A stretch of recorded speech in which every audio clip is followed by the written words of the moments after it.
I'm sure that you're all very excited to meet our first speaker today. And you know, sometimes in conferences they say, this speaker really doesn't need an introduction. But then etiquette sort of provides that you kind of have to introduce him properly anyway. The first Swede in space, ladies and gentlemen, Mr. Christer Fuglesang.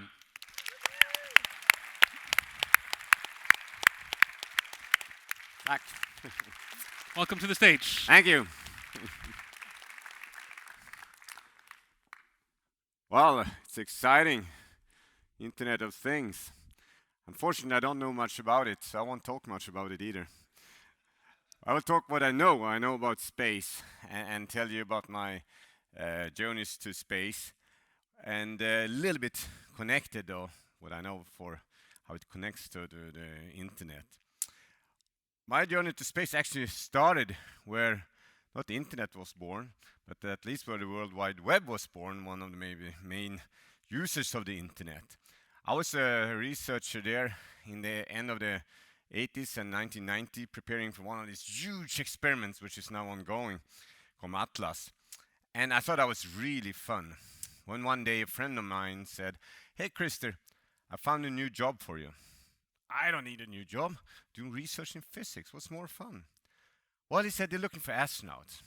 I thought he was joking, but the next day he actually gave me this ad he had cut out of the newspaper. The European Space Agency is looking for up to 10 astronauts. Wow. At that time I had been thinking, had in the back of my mind since a long time, if I ever get the chance to go to space, well, then I have to do that. But I have no idea how to do it. I didn't even know that we had astronauts in Europe until I saw this. So I applied, of course, and after a period of almost 2 years of a lot of interviews and tests and medical tests, a lot of funny things and some not so fun, and then in 1992 I got selected as only one of the 6 astronauts. Spent 1 year in Germany where we had an astronaut center, but then to my surprise I was sent to Russia because no one had said anything about that during these 2 years of application and selections. But there I was, and trained for 3 years with this Soyuz capsule you can see there. Unfortunately, though, I was only the backup, so I didn't go with that capsule to space. Instead, I was sent to USA, to Texas, to Houston, where NASA has its astronaut center, the Johnson Space Center. And I became one astronaut in the biggest class of astronauts NASA ever had. We were 44. And 9 of us so-called foreigners. And we became so crowded in the astronaut offices, so we got the class named the Sardines, whereupon someone got a very good slogan name for us. For sardines, space is no problem. However, as you see here, it became a very, very long line, and who ended up at the very end of that line? Unfortunately, that was me. So it took some more years until it was my time to go to space. But finally it came, actually more than 14 years after I became an astronaut. I came flying from Houston. I've done that several times with small jet aircrafts you have for training, but also transportation. The crew, we came around the launch pad in Florida, and I took this picture of our shuttle Discovery waiting for us here. Then we landed at the long runway just a few kilometers away, where the shuttle normally lands. And then a few days later, this was the 9th of September local time, it was time to board the shuttle up here. And here I'm saying hi to everybody. Just before I get into the shuttle, just a few people there helps us in the seat. And then they close the hatch and then they go far away. No one want to be close to that when it all starts. That is unless you're there, of course. You sit down, actually lay on your back a couple of hours, not very convenient, almost half sleeping. But when the engine starts to move around, well, then you certainly wake up. These main engines kind of spin up, and after a few seconds, when they're 100%, the boosters ignite. Get a little bit more volume here, you can hear how it is. And you feel it. So it's really shaky, both physically and psychologically. But mainly I was just happy. laughing there in my spacesuit, finally on my way to space after 14 and a half years as an astronaut. That's no bit small, that's 2,000 tons goes to space. And you need some power for that. If you can calculate, you can say it's around 50,000 horsepower. 50 million, sorry. Which you can point out to someone brags about his new car with a few hundred horsepower. After 2 minutes, these boosters had done their job, and then they actually fell down the Atlantic to be reused. And then the ride got smoother. But as everything gets lighter, the acceleration increases. And the last minute, you have about 3G acceleration. You weigh 3 times as much as normal.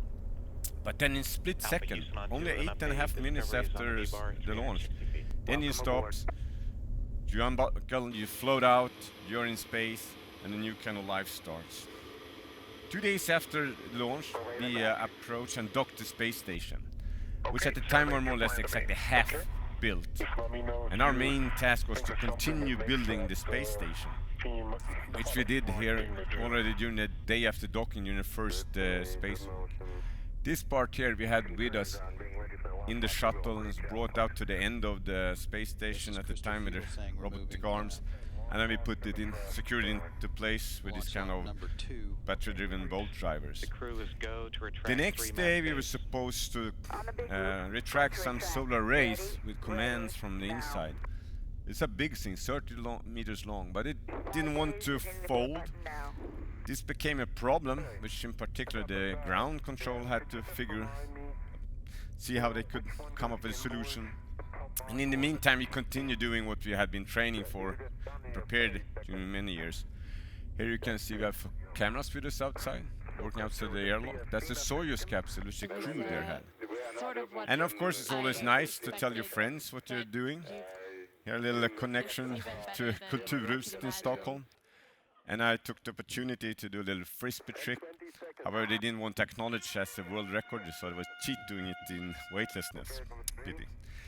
And then we got the order from ground that, hey guys, you better go outside and do another spacewalk and fix these solar arrays.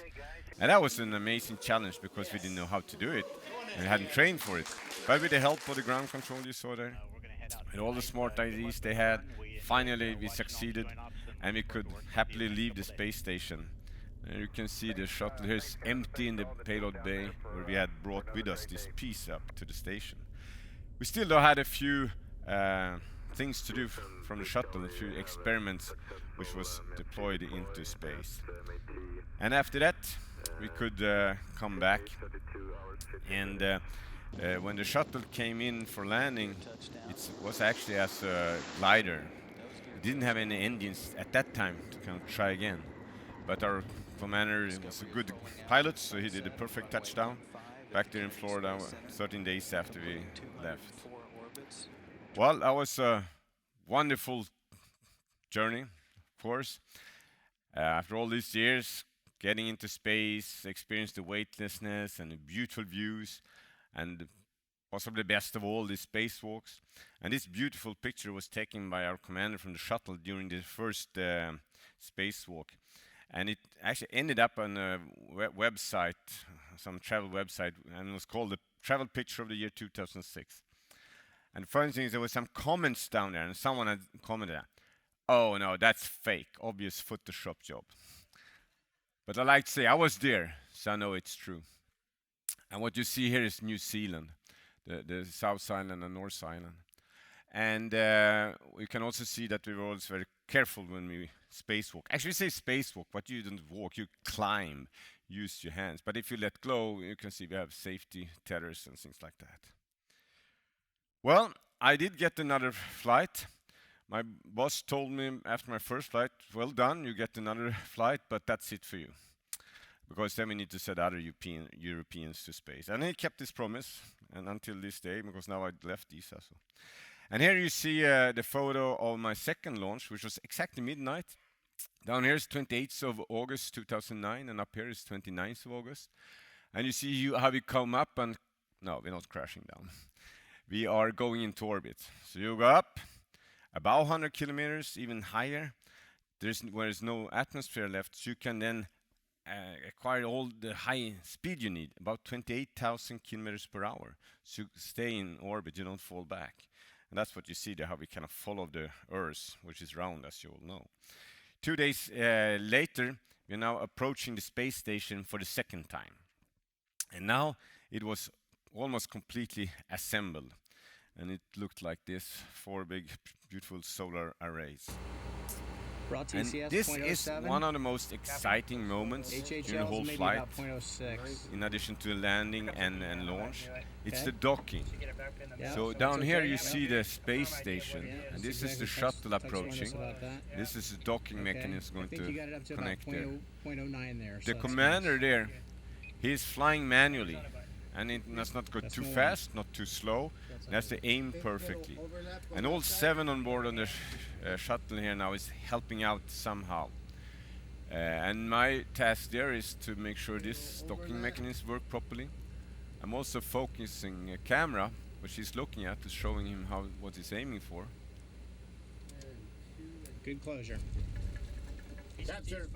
That said, now we have contact with the station, but we're still waiting for some signals that everything is okay. We never got station in Houston from Discovery. Capture confirmed. Did we get it? Got flashing red. All right. Yes, there we got it. Everyone is happy, in particular commander. It's been very embarrassing for him if he had failed and had to go back. But it worked well, and then we could verify we had the airtight between the spacecrafts, and we can open the hatch and float into the space station, which at this time now, when it was kind of full size, had a permanent crew of 6 people. And commander, who's ringing the bell there, was a Russian Gennady Padalka, and it's ringing the bell that signifies coming guests on board. Doesn't happen so often, so I think it's a little bit fun. In addition to Gennady, there were another Russian there, Roman. There was 2 American, there was a Canadian, and there was a European colleague of mine, Frank Devin, there from Belgium. So that meant that all in all, we were 13 astronauts from 5 different countries working there for about a week on this really very international space station. Our main cargo this time we had in a module which we connected temporarily to the space station. So we're not going to build anymore, but we were going to equip the station with a lot of things, including spare parts, which was going to be left there for the future. And here you can see how we unload this module. I don't know how you say langarkedjan in English, actually. So in these bags, there were, of course, food for the crew there, some clean clothes, equipment, spare parts, and a lot of them were scientific equipments, because we have a laboratory, actually several laboratories up there. One experiment there was a little bit particular, so I had to have that in the cabin of the shuttle. In that box you see there, we had 6 mice who was going to study how their bones weakens and demineralizes in weightlessness. We know that happens to us humans, so we maybe want to investigate it a little bit more carefully with the mice. Here I'm doing my first spacewalk on this flight, and that box I'm holding here weighs 850 kilograms. So I kind of like to brag that I have to be strong up there, right? Okay, it's weightlessness, but you have to control it. It actually contains, it's a tank of ammonia. Ammonia is used to kind of take the heat which is produced inside, which you have to get rid of, to radiators on the outside, and then radiate away the heat. Frank here showing also how you can handle things in weightlessness. He, by the way, became the first commander of the space station later, who was neither from Russia nor from America. So US and Russia are the 2 countries who pays most, owns most of the station, and of course also has most of the astronauts up there. Like Nicole Stott here, for example. And here she's showing what you can have fun in weightlessness. This is bunny jumping. So the last evening we gathered, all 30 of us, around one of the small tables up there for a little farewell dinner. And down here you can see typically how the food is preserved. There's in bags and tins, and you eat out of it. And it's maybe not so fun, but you can bring with you food from home. See, and it's always nice to treat your friends with something special, if they can catch it. And a final farewell toast, actually in urine. So we recycle waters up to 80%, so we can even drink our urine. And then we left the space station, and I got maybe the most beautiful and emotional views of it. We were flying with a shuttle about 200 meters in orbit, and see this beautiful thing floating over there 350 kilometers above ground. Knowing that I've been part of building it, I had so fun being there with my friends, and also knowing I was not going to come back, since my boss had already told me that.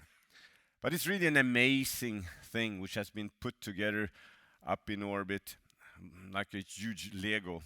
The first part there was launched already in 1998, and towards the end of 2000 was big enough so you could have permanent crew up there. And in the beginning we had normally 3 people, and since 2009 there are normally 6 people. And most of them come and go with this Soyuz capsule, which they have with them, and they have them there as a kind of lifeboat just in case. And the Soyuz has a lifetime in orbit of 6 months, and you don't want to waste that. So that means that the crews up there, they have to stay for 6 months. So I just made 2 short visits of 2 weeks each in space, but they really lived up there. It's big. This is around a little bit over 100 meters, about 80 meters. Today we're around 450 tons. And it's in these cylinders where we have actually the same air and pressure more or less as here, and you can live fairly comfortable. That's the weightlessness, of course. So it's a very complicated apparatus, really been built there. And to some extent, I kind of feel it's a little bit of a Internet of Things thing. This is a slide I actually took from my course I give in human spaceflight at KTH. So we don't really have internet up there. Nowadays they can sometimes connect to the internet from the space station, but I won't really call it, or I mean they can go into the web. Then connectivity has improved. Already when I was up there we could call home, more or less like a Skype-like thing, via radio signals. It goes up to geostationary satellite and end up to the control center and then out to the telephone net. But everything is connected. It's not the crew up there who really runs the space station and controls it. It's the ground control. And everything of all the systems which controls the air and the temperatures, machines, the attitude, etc. It's controlled from ground, and they have sensors. I know you have to have, most of the times you have to have several sensors for backups, and then kind of they got connected to various smaller computers, and goes to bigger computers, which then is downloaded data, and then goes back then. So here's just one example. And the computers, by the way, they're not very fancy. This was designed in the 90s, and it has to be very sturdy against radiation. So it's 80,000 processors. But yeah, to me, it's a kind of a at least very interconnected thing, which was designed already in the 90s. It's kind of interesting. Well, we built this space station partly to learn how it is to live and work in space, but so we can go further soon, later, farther in space. But it also offers unique possibilities for science, both the views up and down, but in particular the weightlessness. And the weightlessness we can utilize in doing science in very many areas, from physics, biology, medicine. So phenomena which is kind of hidden on ground you can see better. Just an example here. On Earth, it looks like that when candle burns, right? Warmer is lighter and colder. Air goes up and you get the convection of air going on. Doesn't matter in space and weightlessness that hot air is lighter. It doesn't go anywhere anyhow. So you get rid of the air convection, which can be a disturbing factor if you want to study combustion, for example. How does things grow? How does the roots know that they want to go down?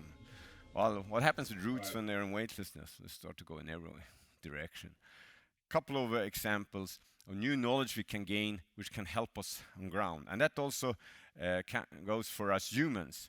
Physiology or medicine is probably the biggest science field up there, because almost all our systems in the body get affected by space, in particular by weightlessness, and very often in a negative way. As I said, our bones get weaker, your immune systems get weakened, and also we have learned lately that last 10 years, some people come back, they have impaired vision. We don't understand why. So there's a lot of experiments going on up there on the guinea pigs all the time almost. Another thing which happens is that there's a shift of fluid. Because here on ground, fluids in our bodies are pulled down by the weight. Well, it doesn't happen, it doesn't pull in weightlessness. So the fluids comes up in your head, which is not so pleasant maybe, but it's kind of looks nice if you're old. You see, this is me just before launch, my second flight. Started to get old, many wrinkles here. And I come up in space, and a lot of the wrinkles goes away, so I look much younger. Unfortunately, the effect doesn't stay long. So we learn a lot of this from this and find countermeasures for going further in space, but also we learn new things about our bodies, which can help people with the clinical problems on ground. Well, how is it to live in space then? These are the questions which everybody wants to know. It doesn't matter if I go and talk to small children, which I did yesterday evening here, or I talk to old people. They most want to know that. Well, I mentioned that we did actually, not maybe regularly, but we can purify every fluids from our bodies. We can drink that again. We have up to 80% recycling of water. And that is, of course, because it's expensive to send up water. And it also develops new technologies which actually can be used on ground to make more sustainable on ground. And talking about sustainability, I used to brag that we have 100% green electricity. All electricity comes from solar arrays here. And here we're trying to even start to see if we can grow food up there. While we sleep, of course, in space also. How do you sleep? Well, you get your sleeping bags, you put it up somewhere where no one else has put his or her, and then you glide into it. And it's more to you not float away when you sleep. I thought it was difficult to get used to falling asleep in weightlessness. I don't feel the bed. I like to feel the bed, but after a week you get used to it. And it's good you can sleep in any direction. When we were 7 in the shuttle, and we had to kind of sleep in one little area. And so here I am upside down in the ceiling and along the floors, walls, etc. Hygiene is always important, but it's a cheap hotel up there.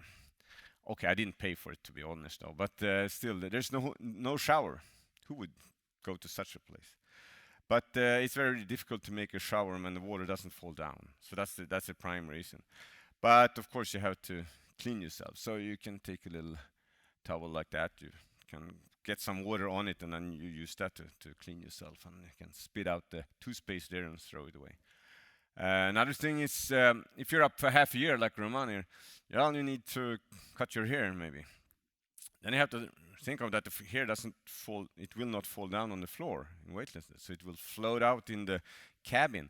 So you have to do something. So they actually here, this is a hose connected to a vacuum cleaner, which then sucks in the hair when they cut his hair. Exercise is extremely important up there, because you don't get the smallest practice for your muscles, and not even your bones. And when you sit, you use some. So when you're living on a space station, you have on your daily schedule twice physical exercise, and therefore there's a lot of various exercise equipments, like thread mill here to run on, but then you have to secure yourself so you don't float away, right, when you run. By the way, that's Sunny. She came up with me on my first flight, and she actually ran a marathon up there. So at the same time as they ran in, I think it was New York, but they only ran 42 kilometers there. She ran 3 orbits around Earth, a little bit further. Even on the shuttle, we had a little bicycle. There are others on the station. Even if in 2 weeks it's not really necessary, but it feels good to work out. This machine is the most sophisticated. It's to do strength training. We cannot use weights in weightlessness for strength training, so they built this one which simulates the same forces. And since that came into use 8 to 10 years ago, the astronauts come back to Earth in a better shape than before, actually. Food, well, I mentioned a little bit. This photo is actually on the same dinner as on the video. You see I also had with me knäckebröd. You recognize that if you're from Sweden, which is maybe not the smartest actually, because it gets a lot of crumbles. Well, and the problem with the food is not that you get the normal food, some meat and fish and pasta and vegetables, etc. But it has to be preserved so that it can last for at least a year without being in a refrigerator. We don't have that. You cannot eat from plates because it will float away. So it's kind of a little bit boring. You cannot prepare it. You cannot fry or cook. So what you can do, you can have maybe something which is vacuum packed, and you can push some water in it, and then it sucks up, and then you cut and eat straight out of that bag. And that can be warm water then. But you can have fun in other ways with the food. You can drink out of a glass. So normally you would fill up a bag which may have some powder in it. Might be black powder in coffee. I can tell you it doesn't taste maybe some coffee. But instead of drinking out the straw directly, you can let the water get out into the water sphere. And you can give it taste with some candies. Play with it. Well, that became a submarine. So now have it given some taste. Nu kommer utmaningen. Ska man klara av att få allt där i munnen då?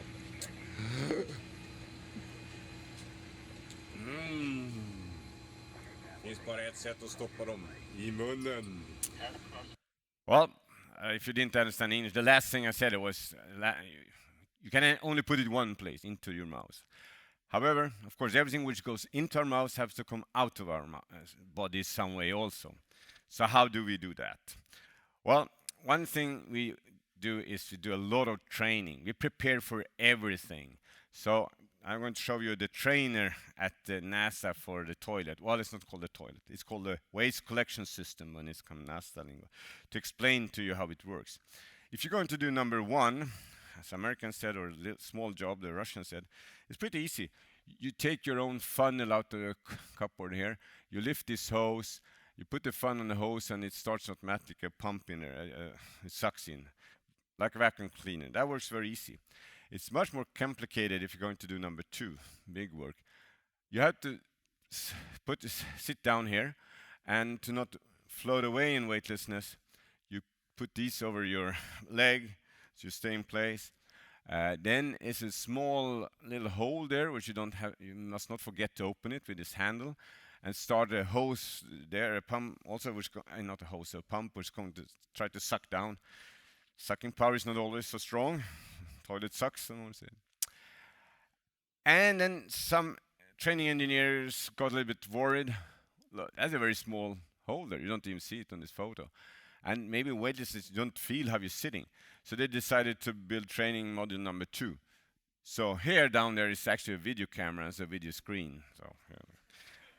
I must admit, I cheated that training.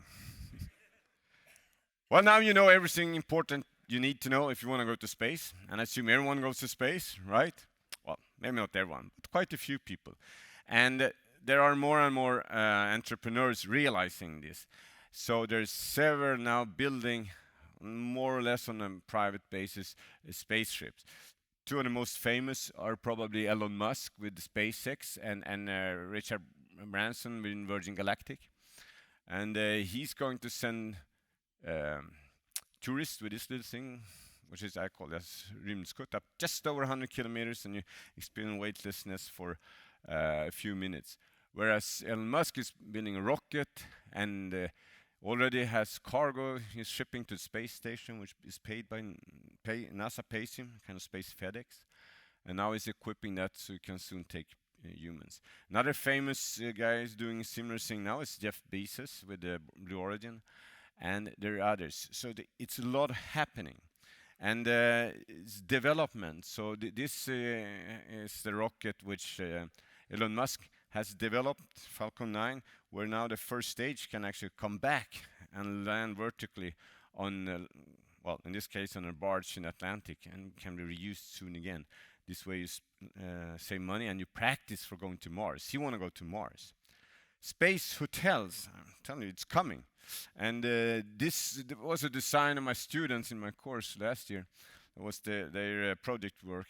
And they figured out that in 15 years, for $10 million per ticket for a week up there, they would break even and then would make money. And they estimated the market was big enough for that. Here's something else which is interesting, I think, in this context. There is now getting prepared big super constellation of satellites, hundreds and even thousands of them. With some of the aim is to be able to have an internet connection wherever you are in the world, with fairly high broadband also. So the kind of leading in this is something called OneWeb. They're already building the satellites, going to start launching in 2 years, I think. 650 satellites is flying, not too high up, and wherever you are, you will be able to have internet. So that is definitely a step on the way towards the Internet of Things globally. Now, we are also building to go further away. This NASA is building this new rocket and a capsule called Orion, which will soon take people back towards the moon. When I say soon, I would guess that maybe the first humans go around the moon in another 5 or 6 years. And I think we'll go back to the moon, this time not to just plant the flag, as was done a couple of times in the 60s, 70s. This is the last time anyone was on the moon. But to build a research station, to explore what it can do at the moon, with the moon, and prepare and learn before we go to Mars, which with today's technology would take 6-7 months one way. But I'm sure we will go there someday. Okay, my time is really over. So I just want to thank you and good luck to the IoT and the conference, which takes place here or there, whatever. Thanks a lot.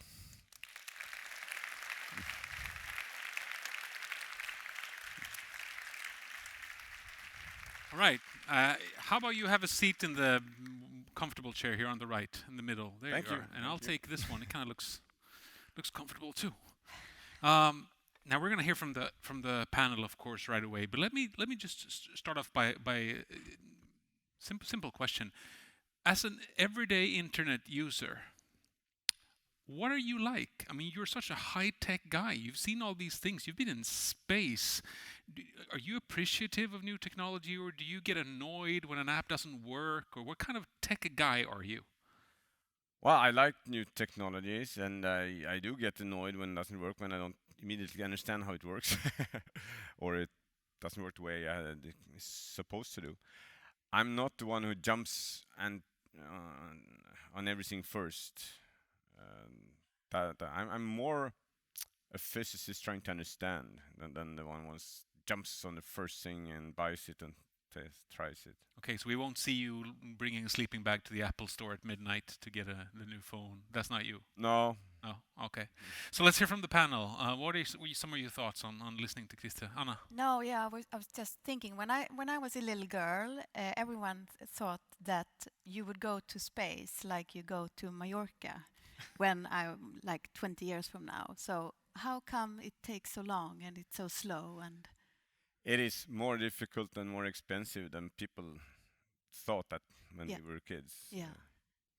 That's why it takes time. But it is moving along, and now we have commercial players and private investors that didn't exist until about 10 years ago. What's your opinion about this space entrepreneurs?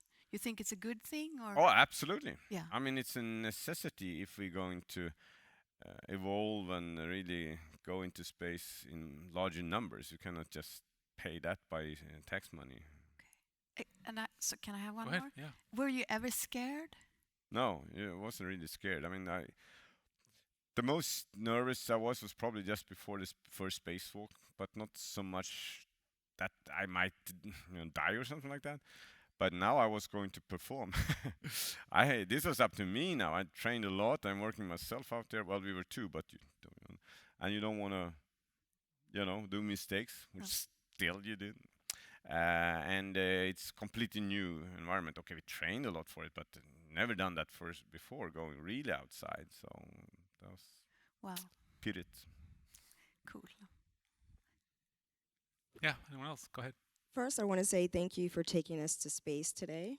Obviously, the theme of this conference is connecting to the future. And the question that I actually have is, given all the experience you have and the time that you spent in space, what connectivity tool do you wish you had that you didn't have while you were traveling? Well, it would be nice to go on the internet and the web, and you self-surf and find news and all that. When I was up there, we couldn't reach the web at all, and they sent up text, some news of the day. But yeah, I like to be connected. I guess everyone likes to be connected. So, but it's improving. But I still don't think it's that way they can do that. And it will be more difficult when we travel further away. I mean, then even to the moon, the signal time for light electromagnetic waves is about a second. And go to Mars, it's between 4 to 20 minutes, but depending on where Mars and Moon are around orbit, around the sun.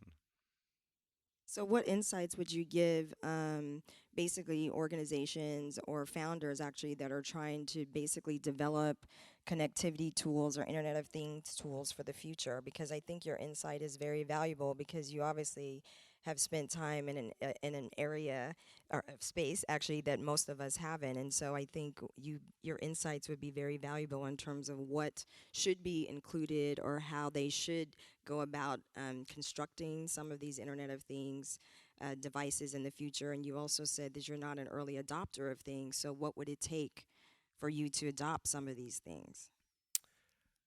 I adopt things when I think, well, this is useful for me and can make my life more convenient, or I'm really curious to test out something. So what should be done? I believe it's great. You more things we can connect it, and it offers opportunities, and it probably offers a lot of business opportunities which you don't think about to start with. But once it's there, someone gets a bright idea. Well, okay, we can do this and that, and this connected with big data, as you talk about, probably does a lot. And I think like this, I showed the constellations of satellites, which means wherever you are, you can get it, and that will also help to rise the poor world, quicker, because gives knowledge and possibilities which will help them to come up to the same level as we have. Barry, any thoughts you want to?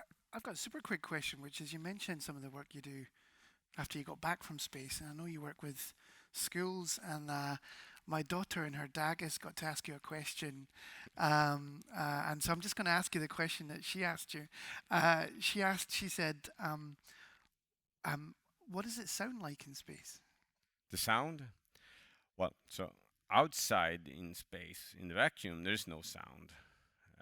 You need, as you know, air or some matter for the sound to propagate. Inside the spacecrafts and also inside the spacesuit, well, you always have some humming, because you have machines. Typically, you have some pumps and fans going all the time. You need fans to circulate the air, because it's weightlessness. It doesn't get natural circulation. You don't want to build up carbon dioxide pockets around your face when you're breathing. So that kind of sound you always have. So it's actually less less silent up there than it can be in some place or out on the countryside. So when you think back at the early space travel days, putting a man on the moon in 1969 and so forth, that was really before a lot of the electronics that we know. That was more of a mechanical feat in some ways. So let me ask you this: do we still have the skill to conduct a space journey with that technology? Could we pull that off if we limited ourselves to just use their stuff? I don't think we would go to the moon with the technologies of the 60s. I mean, the computers they had was extremely rudimentary. I mean, probably that's a fraction of what you have in your smartphone today. So, well, we can go to the moon for sure. It's just a question of the economic and political will, or some other drive. But could we do it with the old technology still? Does anybody know how to still? I'm sure that if someone really wants to do it and have the money to put into it, yeah, we could redevelop the old technology. But why would we? Yeah. We would use the new. People are not more stupid today than they were then, right? So if you could develop it then, you can do it today. But we would use smarter technology today. Mm. Let's just open the floor. We have a couple of more minutes. Is there anybody who wants to direct a question at Krista? Yes, sir. Go ahead. And I'll repeat it.